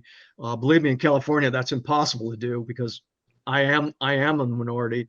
But at the same time, it sure is nice to be able to speak freely with people and not worry about somebody giving you the evil eye or calling you crazy. Or there is a brotherhood within this whole knife community, and his shirt, Brother with a Blade, there's just so much truth in it. There really is a very strong knit bond between us, and we're spread all around the country, but we're all like-minded, and it brings us together with the Blade, and it's just an amazing thing. And there's definitely a lot of truth into that. There is a brotherhood, between us. And I'm sure we're going to feel it, in Blade Show. That's why we want to go to Blade Show. Yeah. To be honest. You'll have a blast. Yeah. I want to go, and I want to talk. And we talked about this a lot last night. The idea with Blade Show, because I'm in a very good position. I'm very blessed with knives. I just am. I've got them. I'm in my war room. Yeah. And I've got them stacked up. So I'm blessed there. So I want to go look, and I want to see things that I haven't seen. I have a friend, Jed Hornbeak, who is an amazing maker, who's going to do phenomenal. But I want to go and just be and talk and visit and meet and greet and do all of that, and be with people who love knives. Well, here's the deal about Blade Show. you're gonna rub elbows with the best knife makers on the planet Earth, and there are gonna be a lot of them there.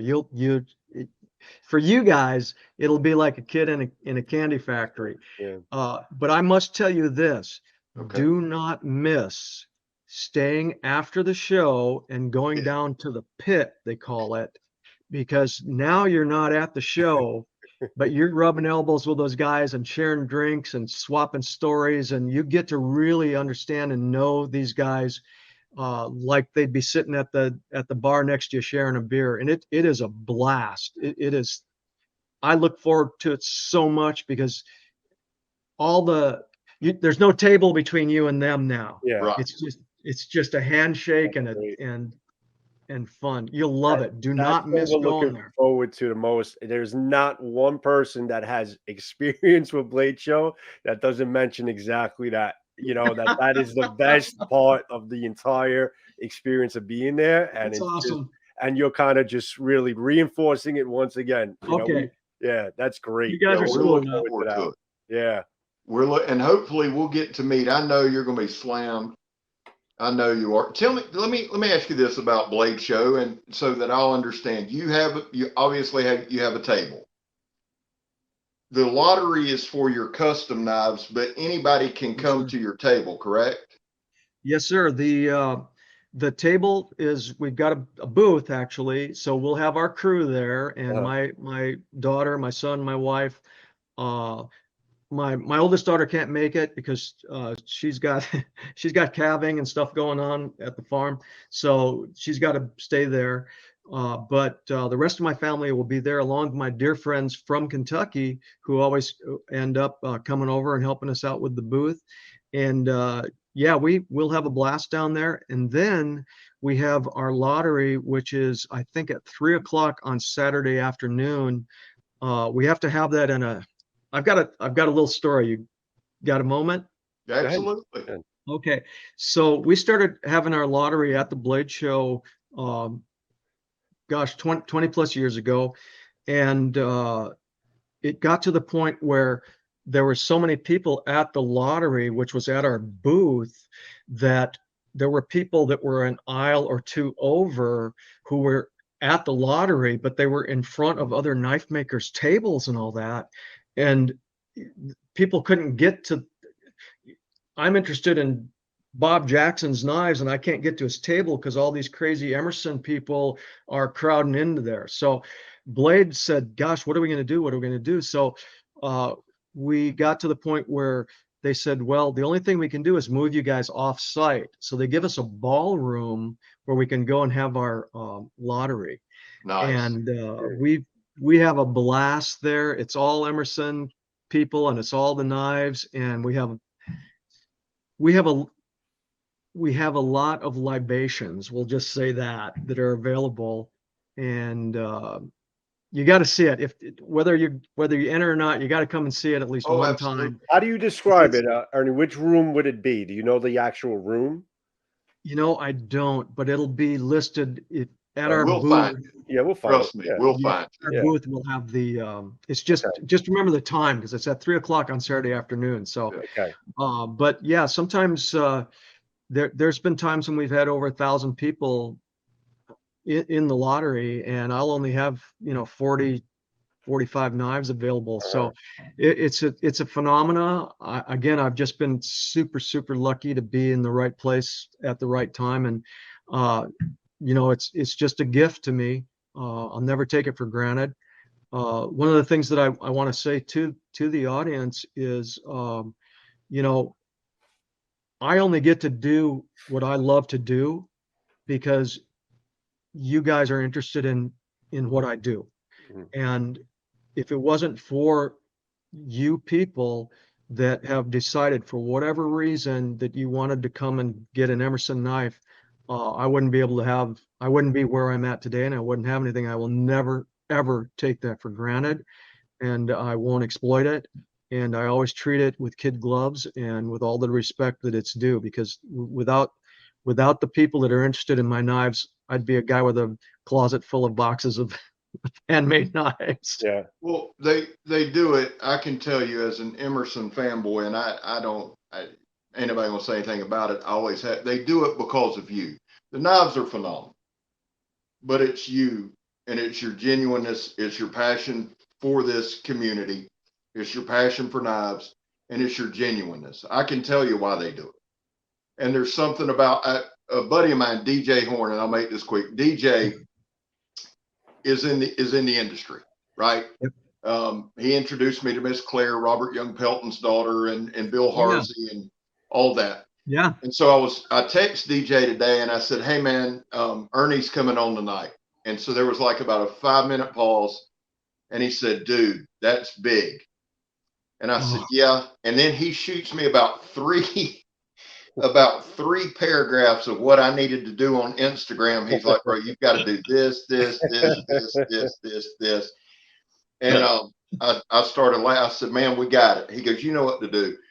But it's that, like you coming, my son last night, you know, you guys contacted us, which we're so appreciative. And we started kind of a blitz. And so I put a thing on Instagram, and my son, he's, like I said, he's at the academy in Tuscaloosa. He commented, he said, Dad, this is going to be cool. I said, yeah. It wasn't an hour, and we were doing the live. He goes, dude, you're having Ernie Emerson on your channel. I said, yeah. And so it's you. That's the whole thing, man. And thank you so much for being here. And I hope at some point we can do it again. I really do. I know you're slammed, but we'd love, you have an open invitation. It's actually when you have that book release, I think it'll be a great time to have you come in again, you know, the next book release, because I know there's a lot of other things I wanted to talk to you about. And I think we're going to have to make it for another show. As fun as this is, there's definitely a lot more that I think we could get into. And I don't know if you can see the chat, but if you can go back to this later on when the chat, it takes time for the chat to come up, probably like a day or two. But if you can go back and take a look at the comments and the love that you're getting in the chat room, you're either getting people that know your knives and are showing their love for your knives, or people that are saying, where can I get my next Emerson? I love this guy. I knew I love this guy for a reason. And everybody's just echoing that in the chat. So there's a lot of love in the chat room, and people, and just hearing your story and hearing your passion. It just, it goes a long way with a lot of people. It really does.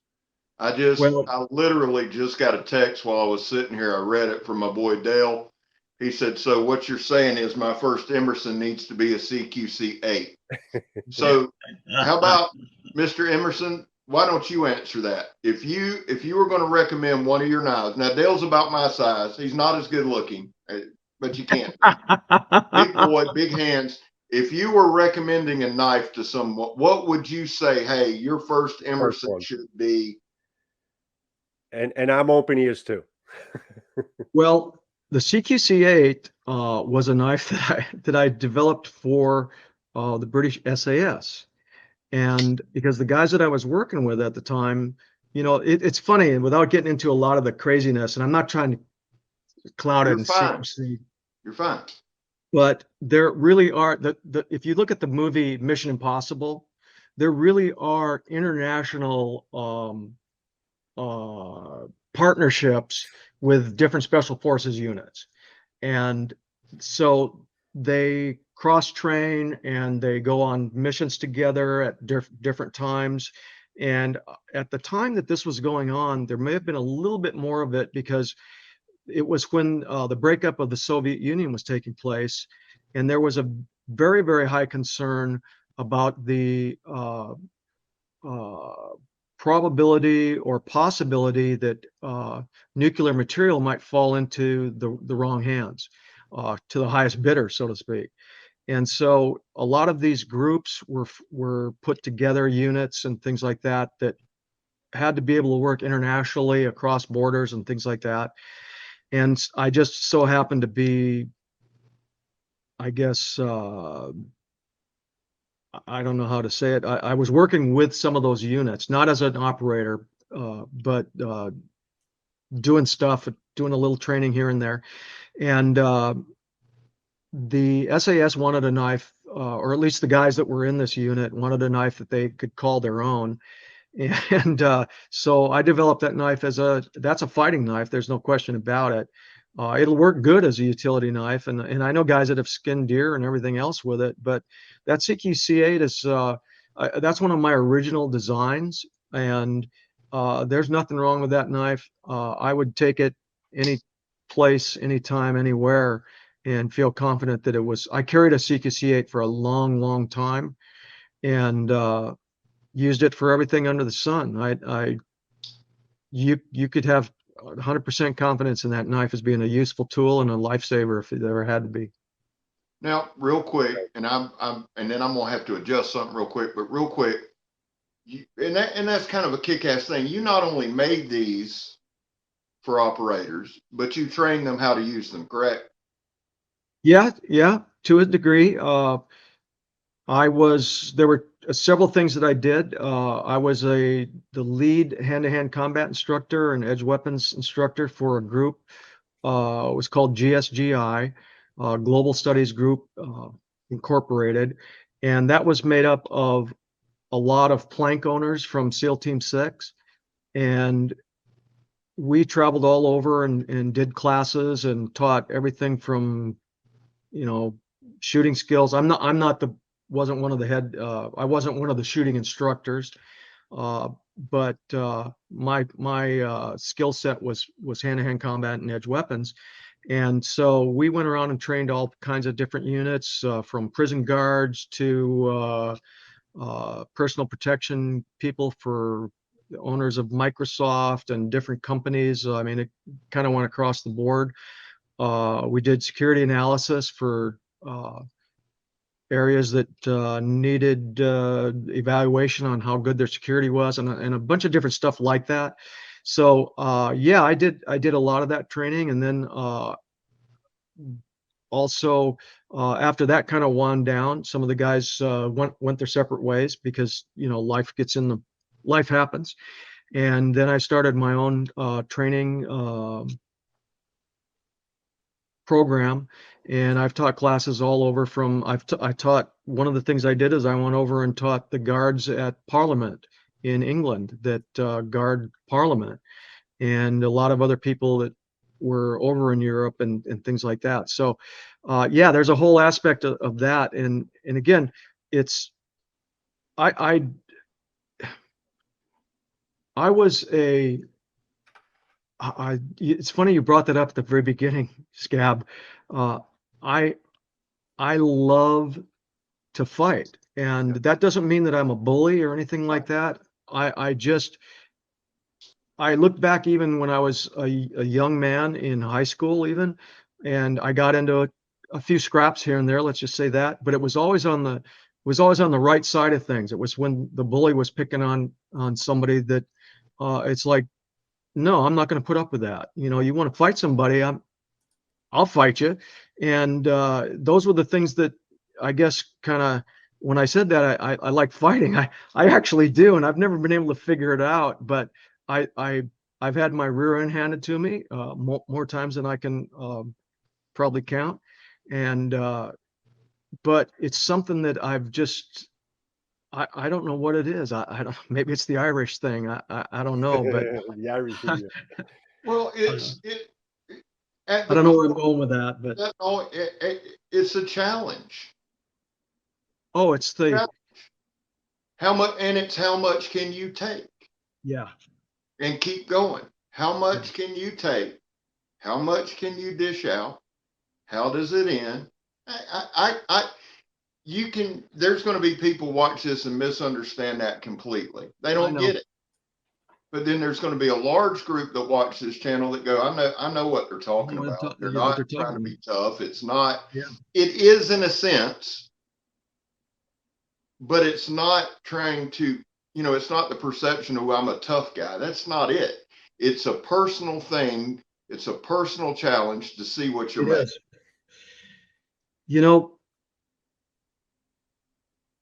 When you step into the ring, or you go onto the mat, or you go out into the street, it's you. Yeah. It's you. There's nobody there to, it may be in the ring there's a referee but what I'm saying is that you can't fall back on somebody.